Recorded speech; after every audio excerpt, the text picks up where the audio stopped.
Ladies and gentlemen, welcome to the first ever episode of Open Book. My name's Sam. My name's Olly. And this is Open Book.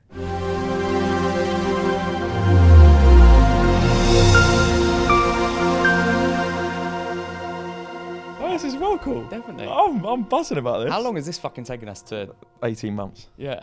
Because But it's since we first met, so it's longer than 18 months. Before I started my company. Because when did we actually meet? So we met, what, 2 years?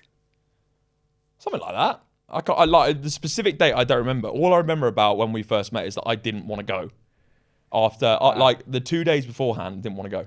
Right. What to the Well, I'm testing just so thing that like we I'm did? just so socially awkward. Yeah. Like Instagram, TikTok aside, Yeah. unbelievably socially awkward. And I was like 2 or 3 days before, I always get that thing where it's like, do I really want to do this? And most of the time, the answer is no, but I should do it. And then I went and I was like, oh, fuck me. The group chat would suggest that you wanted to do it because you put your name in the hat Yeah, like I know 35 I did, times. But it was like, but I did the same thing with like most of the stuff I go to. Yeah. It's the exact same thing. Like, it's like, it's fantastic for me, Yeah. and I should do it, but I don't want to do it at the same time. Yeah. But Well, then I get, that's just like anxious, you're a bit socially awkward, like you get a little bit nervous in well, situations. I'm just a shut-in. You know I'm a shut-in more than anyone. Yeah. Like, you have to message me multiple times to come and do something before I'll actually come and do it. Yeah. Like, if I could choose to, I would more than happily sit in my office all day long, 24 hours a day, and work. Maybe see my partner and my dog every so often. For context as well, what we're talking about is we were both in a Telegram group for Stephen Bartlett, wasn't it?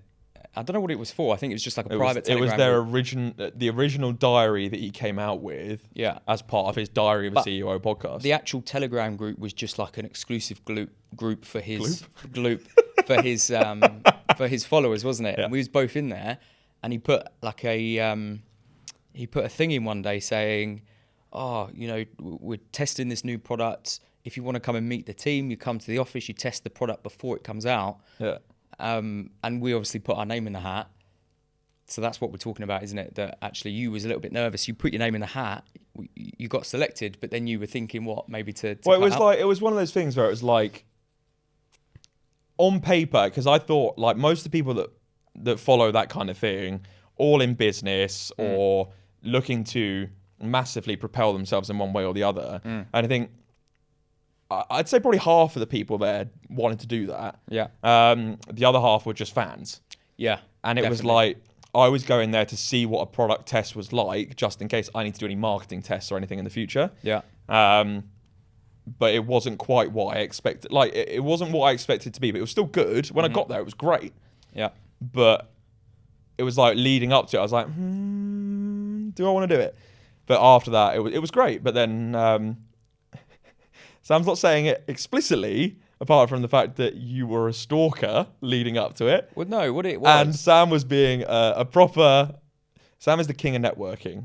Well, yeah, He's the king of networking. I'm going to put it like that. There's the camera. He's the king of networking. And he looked at all of the people in the group that were coming and singled out the estate agent. Yeah. And went, oh, fantastic. There we go. But it was perfect at the same time. Like, Well, it's led to this, right? We wouldn't be sitting here today. Well, we might have, but I would probably argue that there's less chance of us sitting here today if what happened is I saw who was going to this thing and I thought, right, okay, it'll be great. Yeah. You know, I'm always quite interested in just going to things where everyone's like-minded and everyone's interested in business. So I thought I'll go anyway. But if I'm going to go, I want to make sure that I maximise the opportunity. Yeah. And the way that I can do that is, right, okay, who's going? Yeah. Who can I network with? Who can I, you know, add value to, but also get some value from? Yeah. Because, by the way, by this point, we got an email to say that Steve Bartlett wasn't going to be there. Yeah. So I was like, okay, fine. I need to... No, it's like 4 or 5 dropouts at that point. Yeah. So it's like, well, I need to get something out of this. And one part of getting out of it, I was like, right, okay, well, who's going? Blah, blah, blah. And then I saw this guy, fucking long blonde hair, like suit, and I'm like, estate agent. So So I'm like, cool, because obviously my business is mortgages. Better than most of the things I get. Yeah. My thing is mortgages. So the more estate agents I know, Yeah. hopefully the more business I'll get because they'll send me referrals, blah, blah, blah. Yeah. So I saw this guy anyway, made sure that what I did is I put a group chat together of all of the people that were basically selected to go on this thing. And I said, right, we'll meet for drinks before, we'll have a bit of a chat. I forgot about that. Get to that. know each other. Obviously, Ollie didn't fucking turn up. But most of the others did, and that was fine. But I had my... I remember that. I can't remember that bit.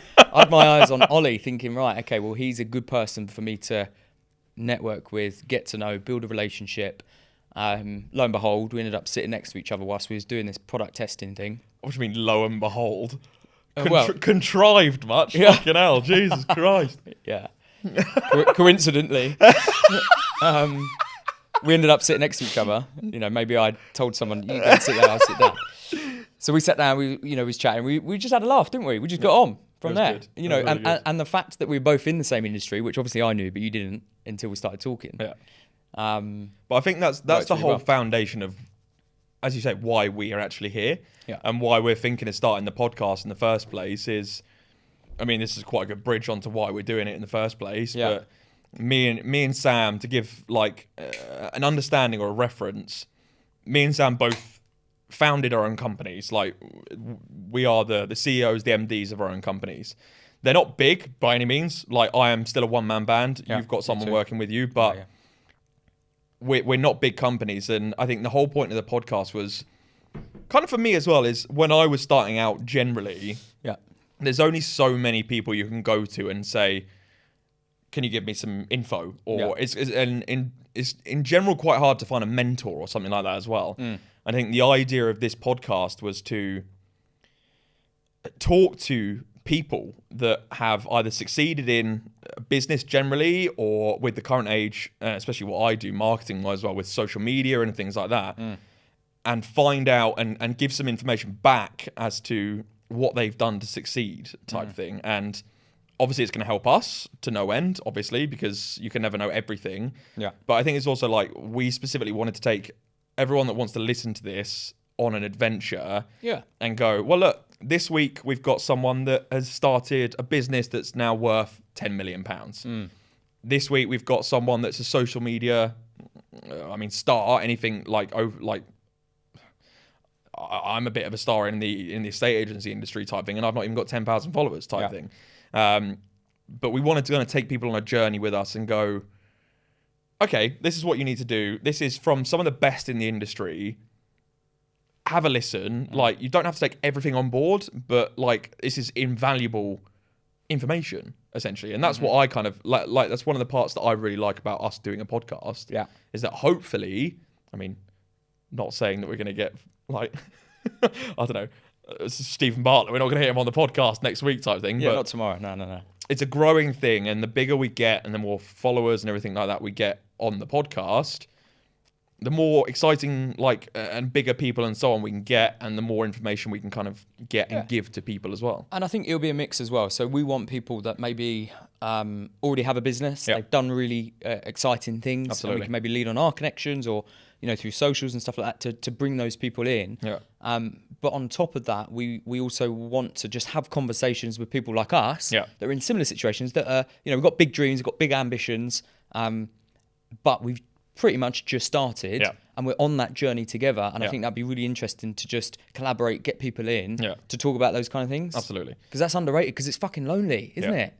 It's when like you start when a business on your own. It's absolutely. It's one of those things that's never talked about before you start a business. I remember very clearly being told by my dad back before I started my own company, when I was told you should go and join a different kind of model type thing instead of starting on your own. It's lonely. He said specifically, it's lonely at the top. And he didn't mean by like it's lonely when you're a millionaire type thing. It just means it's lonely when you're starting a company. And for me, for you as well, I'm sat in my office pretty much on my own all day long, other than going out and doing valuations and viewings, obviously, as an estate agent. When I can convince you to come out for a beer. Exactly. But it's like, it is lonely because you're sat there on your own. You've got to keep your own motivation going. And then that's why I say, like, the opportunity to hear other people that have gone through it or going through it even, like we are type thing. Understanding that it's stressful, it's anxious, and it's also but it's also incredibly exciting at the same time. Yeah. And I think that's what I'm really excited about this podcast, is just to do that, essentially. Definitely. And it's not going to be, although we're in the property industry, finance, property, whatever, mortgages, selling property, it's not property specific, is it? It's going to be, just entrepreneurs, young, successful, people that just want more. You might, at some point, you may very well have some people in finance, and you may have some people in estate agency. Like, we've both got big connections in both places, but this is very much not it's not a look at us, we're doing this, we want to talk about property, mortgages type thing. Yeah. We're here to learn just as much as everyone listening is here to learn type thing. And I think that's why it's going to be invaluable, because we're going to get insights, and everyone listening is going to get insights into different aspects of different industries that they may be able to go, oh, okay, there's someone that was working in tech and decided to do this thing. Maybe I remodel that slightly and bring it into my part. Like, it's with, talk about me for a little bit, but it's like, I am an estate agent. Estate agents are famously known as being old school dinosaur vultures type thing. Old men that sit in an office in a really fancy suit and just take commission where they can take it. And I went, do you know what? Let's flip that completely. No offices, all digitally based, high commission structure, and massive amount on marketing. And that's what I'm kind of flipping differently from other industries or even different countries, like the American Australian model. It's flipping that. And I think I didn't just get that from going, okay, well, I'm bored of where I work at the moment, let's do something different. It was like, I'll use the company slogan, dare to be different type thing, is go out and try something. Like, I mean, I'm 27. Yeah. I've got plenty of time to make mistakes still. Like, I don't have to be a millionaire by now. Yeah. I've got plenty of time to make mistakes and make the mistakes and fail upwards. Yeah. Just on that note, the dare to be different, because obviously that's something you talk about all the time. Yeah. What would you say that you're doing different to other agents or other people in similar industries? Yeah. What's your difference? Like, what are you doing different? It's all marketing. Yeah. It's all marketing. Like, you think about it, like, I mean, some people listening to this, well, probably most people listening to this, it's not going to be super London based. And for most people, London properties are just extortionately expensive. And for most people, they'll go, well, why on earth would you pay that money? But flip it on the other way and go, all right, well, they are that price, say £1 million flat in West London. Most of what's happening at the moment, you think about owning £1 million flat and you're trying to sell it, and all you get is some photos and a generic description. They've just copied and pasted from a 200 grand flat and just changed the location. I'd be fucking furious. Absolutely furious. I thought we weren't going to swear. Oh, yeah. I'd be furious. Fucking furious. I'd be flipping furious.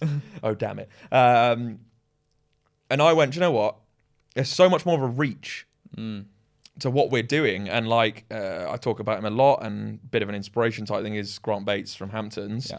He's set the way for a lot of people in the UK estate agency game to change it up.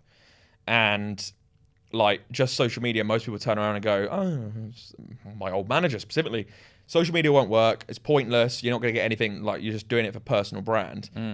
Absolutely, it's personal brand, it's fantastic, but I'm not doing it to be famous. I've sold 4 properties in the last 2 weeks, total value of £1.5 million through Instagram.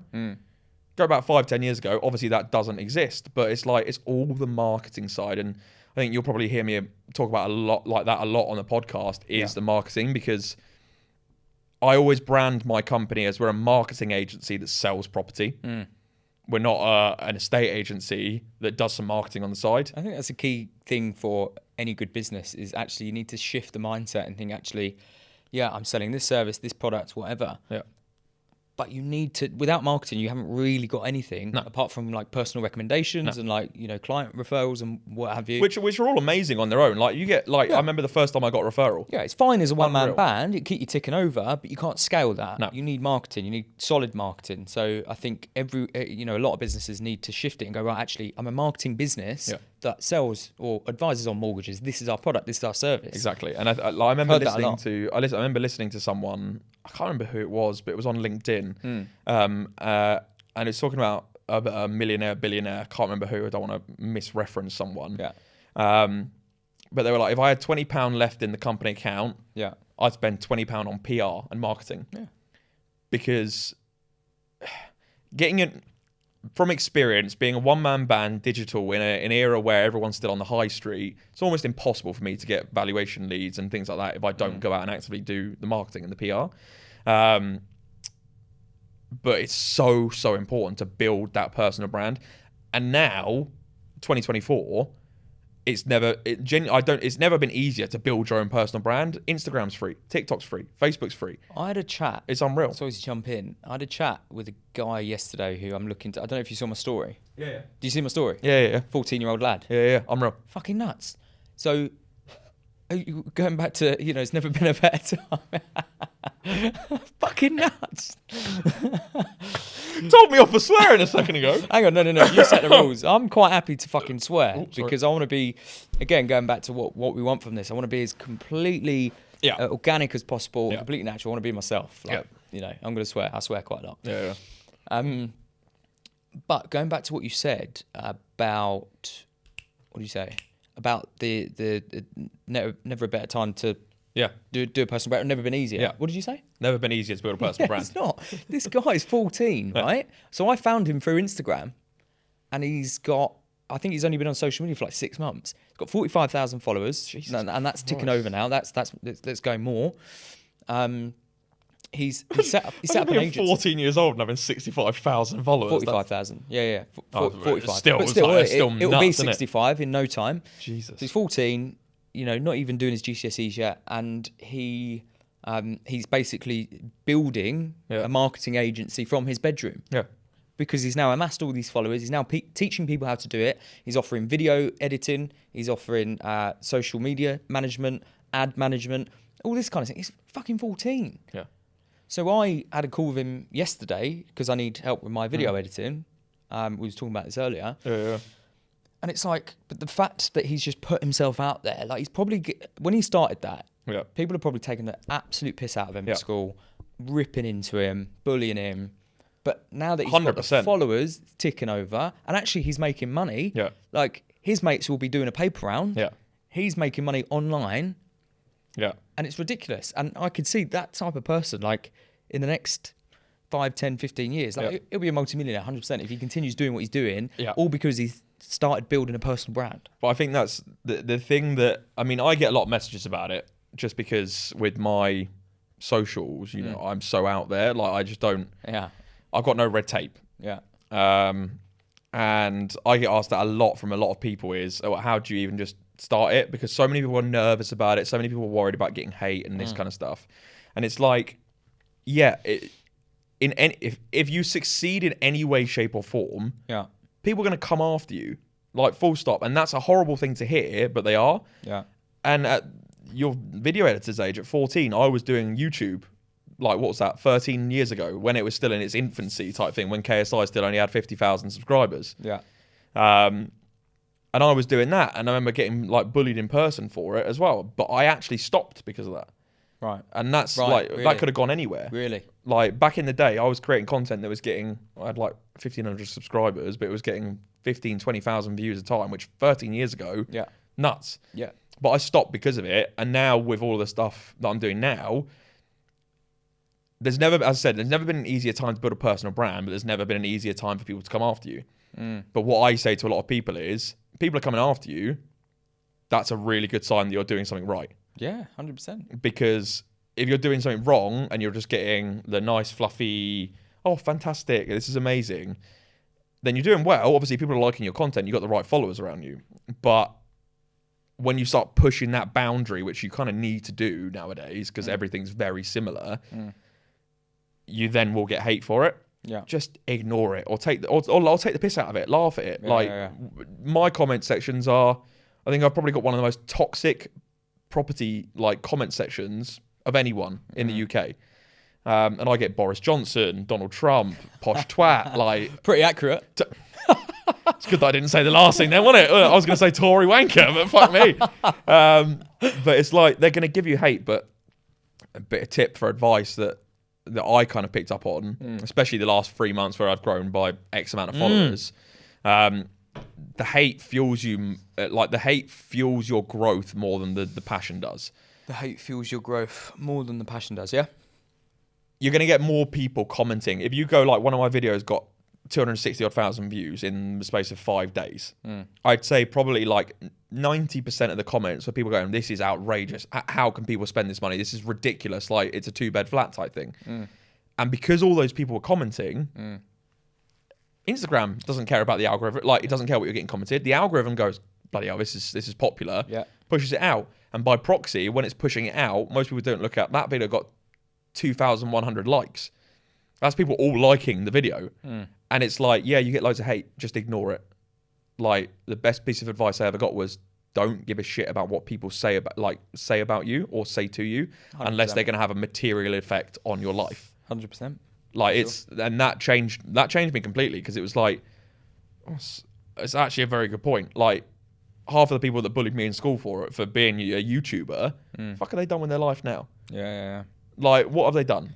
Yeah. And I've got a very good friend who started YouTube. We was in, I don't know, what was we? We must have been like year 9, year 10. Yeah. So what's that? 13, 14? And now she's got, I don't know, millions of subscribers, millions of followers. She's flying. She was the first person in the group to buy a house. And I'm talking house. I'm not talking some fucking shitty studio flat. Oh, come on. Don't be too harsh. On a council estate. You know, she's got lovely driveway, big fuck off garden, 5-bedroom house. Yeah. He's fucking laughing now. And it does full circle, right? Because the people that probably took the piss when we was at school are probably now fans, or you know, at least like, well, if they see her, will probably, or they'll go up to her on the street and go, "Oh my god, you're doing so well." Yeah, it's I insane. From school, like it's the same. Yeah, 100%. But it's like it's not caring what other people think about you. I think is the main thing, because if you let people essentially use their own personal agenda on you, you've already lost half the battle. And I genuinely believe that, because if it's easier said than done. I've got quite thick skin. It doesn't bother me, all of the comments and stuff I get, but the less you care about these random people on these anonymous accounts, the better. Yeah. Like it makes no material impact on your life when you think about it. Someone's taken 10 seconds out of their life to comment something horrible, but they've actually helped you. Yeah. If you flip it around and look at the positive side and go, yeah, I got a horrible comment calling me a Tory wanker, but that comment has just grown the video probably by another 150 views. Yeah, 100%. And like, you just got to not care. But I think that's why I said the podcast, most people that we want to have on have not cared what people think. Yeah. And that's why they've got to the point they've got to, because they've just gone, do you know what? I'm doing my own thing. I believe in, I trust the process, and cliche, but trust the process, and done it and been incredibly successful. And I think that's the path we're both trying to take as well, is trust the process. We're both still 100%. At the start of our companies. Just keep chipping away, just keep cracking on. Exactly. Like you're the noise. You're a year in now. Yeah. I'm 18 months in. Yeah. The first year was horrible. Yeah. Absolutely awful. But you have to trust the process. Yeah, and do you know what? Just on that, because I know that your first year was pretty fucking rough. It was bad. No matter what the perception is from the outside, because even when that first day when I looked in the group chat, saw your Instagram, I'm thinking this guy's probably making fucking millions. So I know your first year was really tough, and actually probably your first 2 years, no? The last 4 months, well, it's like the company started on October 31st, 2022, so it's been like 18 months there or thereabout. Fine, and that's been tough, but for the last 3 months, it's like, right, you can start seeing the fruits of your labour. Last 3 months is like trust the process. Yeah. And all of the work that I've been doing the last 12 months, despite doing very few deals, certain legal issues, all this kind of stuff, which obviously I won't delve into, but the first 12 months, well, even I'd say October to December of last year, I'd probably say 2 or 3 times a day, I questioned why I bothered. Because I think my margins for last year I was probably sub 20 grand. Yeah. Which might not sound a lot in comparison to a lot of big companies, but sub 20 grand when you're on your own. Yeah. It's £20,000 is so much money. Yeah. This year, I'm already way up on that, and we're only 4 months into the year. Yeah. And it's very much, no matter what you're doing, the first 12 months, unless you've already built businesses and all this kind of stuff and you've got funding and all this kind of stuff, the first 12 months is always going to be hard. 100%. Because it's growth. I say 100%. So where I was going with that was I probably had the opposite problem in the respect that it didn't go amazing, but it went better than I thought it would, better than I thought it planned, which meant that I got a little bit cocky. Yeah. And I started like, I'd have a good month and I'd times it by 12 and be like, yeah, I'm on fucking $500,000 a year. Yeah. And I'd start getting, okay, fine, I can, relax and spend a little bit of money because I did better than I thought I would in year one. Yeah. I then basically spent all of my fucking money. Yeah. Pretty much, to be completely honest. Yeah. I spent so much money that has now put me in a position where I can't really invest in the business. Yeah. I need to kind of just go back to basics, go caveman, literally just back to basics, pick up the phone and start dialing. We had the opposite. We had getting referrals, doing deals and build that pot back up because that's the problem that I've had. We had the complete opposite end of the sticks, didn't we? You were actually making money. Yeah.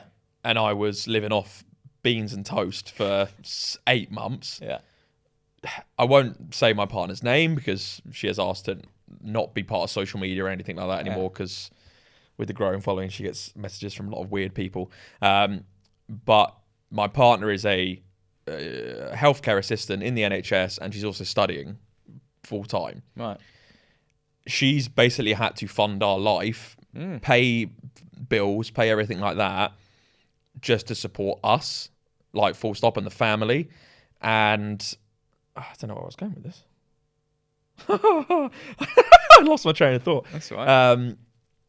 But yeah, so I was off beans and toast. Yeah. Basically in the trenches while I felt awful, but my partner, I nearly said her name, my partner was paying all the bills. And at that point it was like, there's a very famous adage that most millionaires in the world, a lot of them are self-made, and most of them come from nothing. And I've had a very good upbringing.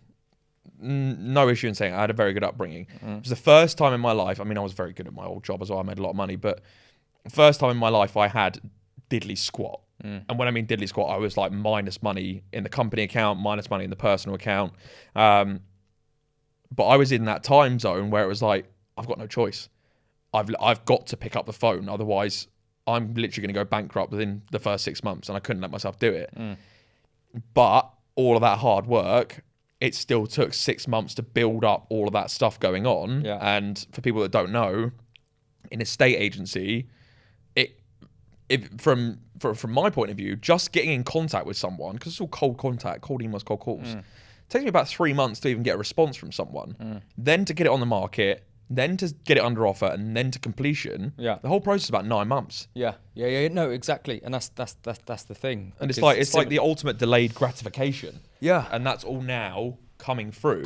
And all the stuff from 6 months ago is now going under, like, it's now coming to the market and so on and so forth. Yeah. And it's like, you just got to trust the fact that individually you know what you're doing. Yeah. Like your friend, like, I mean, this sounds horrible, but your friends and your family are the first people to tell you you're doing it wrong. Whether you like it or not, they are. And it's up to you to go, do you know what? Believe in myself. I'm going to trust the process. I'm going to give it a go. Why not? We only live, like, YOLO, but you only live once. Just 100%. Go for it. Always had that attitude, 100%. And like you were saying there, it's that delayed gratification. So I had a position where it was going really well, blah, blah, blah.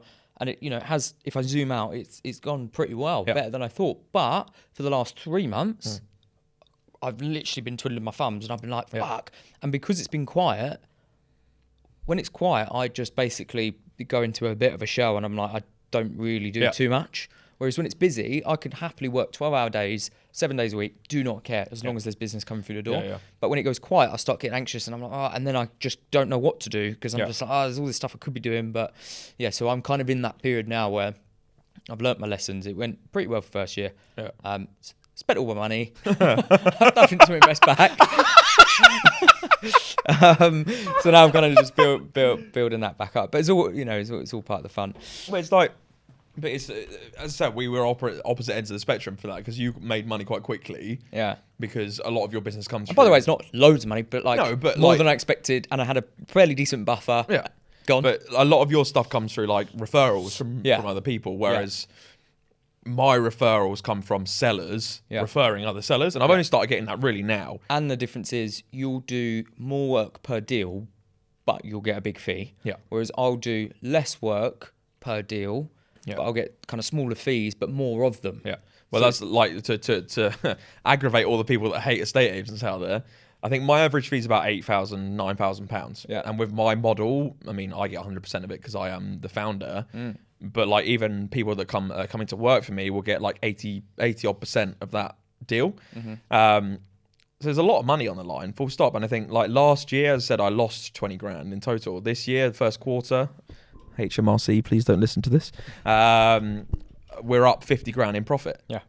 And I said, like, if I would have gone back 6 months ago when I was having anxiety, panic attacks again, and said, you know what, 6 months' time, just keep putting the effort in, you'll be fine, I wouldn't have believed it. But it's like, I remember hearing from a previous manager of mine saying the quiet times are the best times to be absolutely smashing it out. And that's why, like, I mean, I'm not advising anyone do this because I'm fucking nuts with the hours I work. Sundays, bank holidays, Christmas time, generally my busiest time, full stop. Because I know no one else is working during that time. Yeah. And I go for it. Which is why loads of my cold contact comes out at Sunday at 7 o'clock. Yeah. And I go for it because when you're starting your own company, you do need to differentiate yourself, not just in one way, in multiple ways. Because in my industry, you've got companies that have been around for 150 years. They're well-known names in the industry. You've got to literally fight these people off for an 18-month-old digital agency. And when you say digital or online, people think Purple Bricks and convince them otherwise. So my whole thing is marketing, 24/7 availability. I regret that quite a lot at the moment, but hey ho. 24/7. I'll bear that in mind when I instruct my house for you to I got sell. a call from someone in China at 3 o'clock in the morning the other day. Yeah.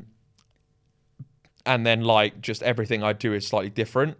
And I mean, advice for anyone starting their own company, whether it's or just going out on their own and doing whatever they want to do. You've got to try and differentiate yourself, not just in one way. One way is not enough, I don't think. Genuinely, like that might just be my personal opinion. Maybe it's just my opinion in a state agency. But if you're going up against titans of industry type thing that have been around for ages, you need to give people reasons to not use them. It's not reasons to choose you, but you've got to convince them away from big agents that have been around for hundreds of years and go, yeah, all right, we'll give the chance to Olly over at OHRE. And that's like, yeah, I mean, you just got to turn back to the point, but you just got to take advantage of times when other people in the industry aren't working. And that's where most of my wins have come from. It's cold, like, I mean, I don't know how much people liked it, but Easter Sunday just gone, from 9 till 1 p.m, I was cold calling people and saying, look, you want to work with me because look at me, look what I'm doing right now type thing. Then I had dinner with my partner and the dog for a couple of hours, cold emails afterwards. Yeah. That's the frustrating thing about my business is that I can't really, those downtimes that I talked about. Yeah. I can't, one, because of regulation, but two, like it's just not a thing. Yeah. There's no cold outreach. No. So there's no way. No, you can't just be messaging people on LinkedIn going, like I do with LandReg, download people and then find their names. Like, no, mate. Yeah. And plus, it's against FCA. Like, you can't just be sending unsolicited, letters, knocking on the door, and all that stuff. Oh, really? Yeah, no, you can't. I couldn't just rock up at someone's door and go, I can see for your sale. We probably need a mortgage. It's unsolicited. I thought that'd be an unreal way to do it. It would, but the FCA's rules, you can't just do unsolicited like outreach. Yeah. With financial products, you can't market that way, which makes things really frustrating when you do have those downtimes. You've got a whole day free and you're like, well, fucking hell, like there's so much stuff I could be doing, but to drum up business, what do I do? So when I go like caveman, it's like, right, okay, I'll speak to my existing clients. Yeah. Do you need anything? I'm here for you. Like, by the way, we do insurance. We've got any referrals. We're doing a referral campaign. So if you can put me in touch with any family and friends, we'll pay you £100. Or it's finding ways to develop relationships with someone that can refer me business. Yeah. Estate agents, IFAs, accountants, these kind of people. So it's reaching out to those kind of people. That's the difference that we have, and we spoke about it at the start as well, is that I don't say it jokingly either. Like, Sam is the king of networking. Like, Explain that. Why am I thinking? Every opportunity that there comes up, without it being inappropriate, Yeah. every opportunity that comes I'm not a up, weirdo Sam is stalker. there with his pitch. Not in like a, hello, my name's Sam, and I like airport. Hello, my name's Sam. I'd like to sell you a mortgage product today. It's like we went to an event in Brighton together. Yeah. And it was all estate agents. And that is Sam's perfect moment to go, cool, I'm going to work the room. So we barely spoke to each other that night because you were working the room and I was talking to people that knew me from socials. And for me, that was great. For you, that was great. And it was like, but Sam is very happy to go and just speak to people. I don't like people. That's the wrong thing to say, but I like people, but like, I don't like Small chat, crowds of people, things like that. If I get put as a center of attention, I'll take it. Yeah. But I don't actively put myself in those situations. And I hate like networking, things like that. Yeah. I don't like it. So it's weird because I will network like anywhere. By the way, like I'll network in Waitrose. Like, You're like rabbits going at it. yeah. But my definition of networking. That's the clip for Instagram. My the thing is, networking has this name of like, oh, you go to networking events, and you know I do some of those, but like me for networking is just, it's quite simply building relationships, building friendships, and just getting to know people, and you know, just speaking to as many people as possible. Yeah. And that can happen anywhere. Like the amount of times I've met someone in a random. Tell you what, I literally had a call last week with a guy who I went to Thailand for a month in 2017. Listen to this. Right, go on then. Right? Yeah. I was in Koh Phi Phi at a beach party, literally like jumping rope and shit, like fire rope. You seen it? Yeah. Fucking, I had one of these buckets, like, and these lads came over to me, and they were like, "You Sam Mason?" And I was like, "Yeah, why?" Who's asking? Like, I'm fucking Yeah. drunk What do you as want? fuck, like on a random island in Koh Phi Phi. You know what's going on? And then Not we just started having a drunk. chat, and basically they were from Brighton, which is where I'm from. Yeah. And they knew me through like mutual friends or whatever. But anyway, we started having this conversation. Didn't really give it any much thought after that. But one of the guys followed me on Instagram. Yeah. Since then, so for 2017, what's that? 7 years? Yeah. 7 years ago, he followed me on Instagram. Kind of knew who I was anyway, and we met in Koh Phi Phi. He's followed me since in my journey. Yeah. He booked a call with me last week, and we had a chat about mortgages, blah blah blah, and you know went really well. But he told me that story, and it was like, wow, like that's the thing with networking. It's like the amount of people I've met just in random situations that have maybe become clients, or if not clients. And by the way, that's not my intention to just anyone I speak to. I'm trying to sell them something. It's just build relationships. It might be that I meet someone, and you know, just by meeting that person, I then find out they're in marketing. Yeah. And I can learn something from them, or they can learn something from me, and we've got similar interests. I just see no disadvantage to just speaking to everyone. Yeah. But that's what you've got that I said, that's what you've got that I don't have. Like I have to, you happily just go and do it. Yeah. I have to force myself. Like when I don't do it as much anymore. When I used to go door knocking at the start of the company, I hated it. Yeah. I had to literally force myself multiple times to just knock on a door. Yeah. And say hello to someone. Right. Nothing bad's going to come of it. We're not in America. We're not going to get shot for knocking on someone's door. Yeah, worst thing they say no, but you're in the same Exactly. position, right? What's changed? But you're very good at just doing it because you enjoy it. I enjoy like speaking to people. I'm very good with people, but not randomly. Fear rejection. It's not fear of rejection. It's just like I just don't do social stuff really. Like I never really have. Why not? I don't know. But it's like uni's my best example. At uni, like all of my mates, love my mates to death, but they used to go out partying all the time and everything like that, and they're all part of like a social club and sports club and so on. And I was working. Yeah. I was DJing, I was bartending, I was waiting, and it was like I've always been very good with people, so I was very good at getting tips when I was waiting and bar staff and everything like that. And I just never really I don't know.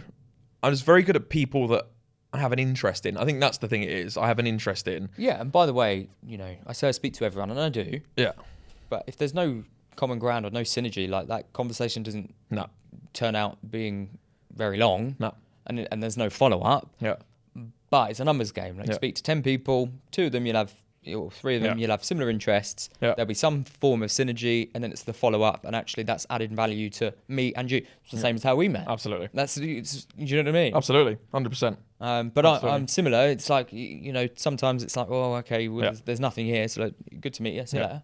That's what, like, from my experience, Yeah. I said, for anyone that's listening and got this far into the podcast, it's like, I hate networking, but the unfortunate reality of starting your own company is that even if you don't like it, you have to. In one way or the other, whether that's going to like an event with the things I feel comfortable is going to an event where there's lots of estate agents, like my golf event yesterday. And you come away thinking it's fantastic. That was great. And it's, if you're the same as me and a bit socially awkward and don't really want to go to these things, it gets to the point where just do it. The worst thing that's going to happen is you're going to stand in the corner and not talk to anyone. Fine. You've watched what's gone on.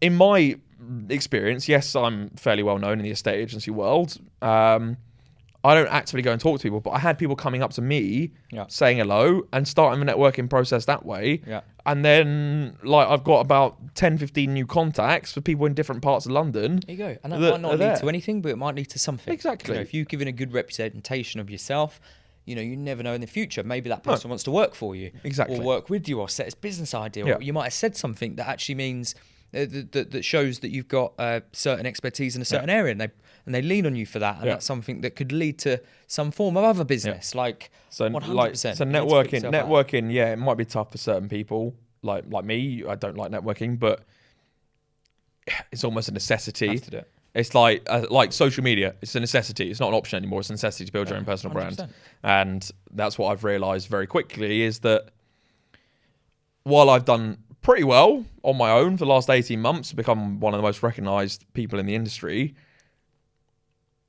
it's not, I have to go and meet people as well. Not just my clients, not just like buyers and stuff like that who will, give you a referral eventually. You need the people that are going to support you without working for you at the same time. It's like, okay, cool, someone in East London for a estate agency, someone in East London, maybe an independent agency, got no one to refer to in West London. Yeah. Exactly. And all of a sudden I might get a good contact out of it, make 15, 20 grand off a fee.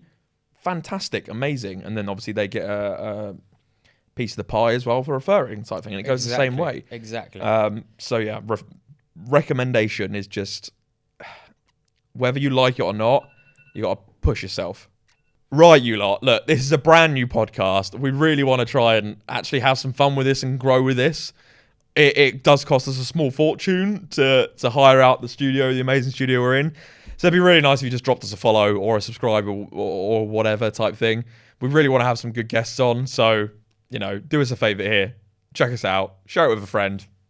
Do whatever you want. Do whatever you want to do. Thing is, all the time we got 0 followers, we're obviously not going to be able to get decent guests apart from our personal connections. So if you could just follow us, then that'd be amazing. We're not trying to be the next Stephen Bartlett. We're not trying to be the next James English. We're just trying to have a bit of fun. 2 lads, similar industry, that just want to interview cool people. So